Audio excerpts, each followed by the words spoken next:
HR replaced me overnight, but they didn't know who they were messing with. When I walked into the office that morning, I froze. A 28-year-old girl I barely knew was sitting in my chair, my office, smiling like she'd won a prize. HR stood beside me and whispered, "Camille, we're going in a different direction." After 19 years running that division, they gave my job to a stranger overnight.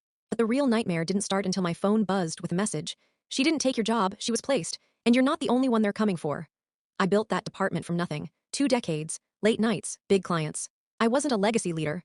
I was the one keeping the company alive, especially with our biggest account, the Vescari family. Everyone knew the numbers. Replacing me made zero sense.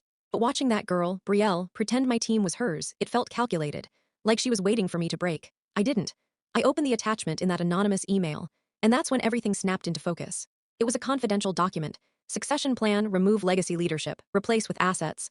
10 executives listed, next to my name, pending removal, but next to hers, nothing, because she wasn't a replacement, she was a weapon.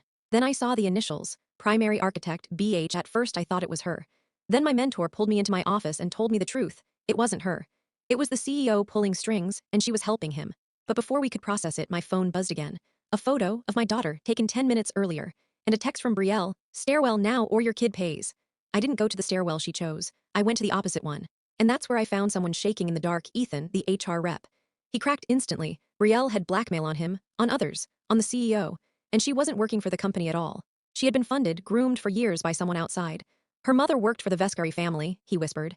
She said they ruined her life. She wants revenge.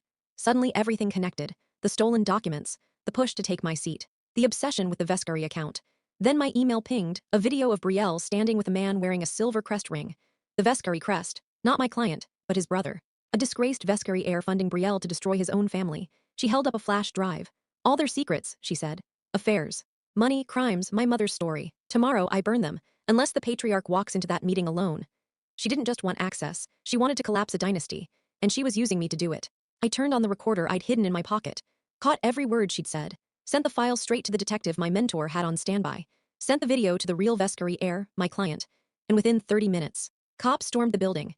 Brielle was arrested screaming that I ruined her life. Her handler, Luciano's uncle, was dragged out of the parking garage in cuffs, and the CEO who helped her resigned for personal reasons. My division. Mine again, by unanimous vote. That day I hung a new nameplate on my office door, not director, executive director. HR said they were going in a different direction. They were right, just not the way they expected.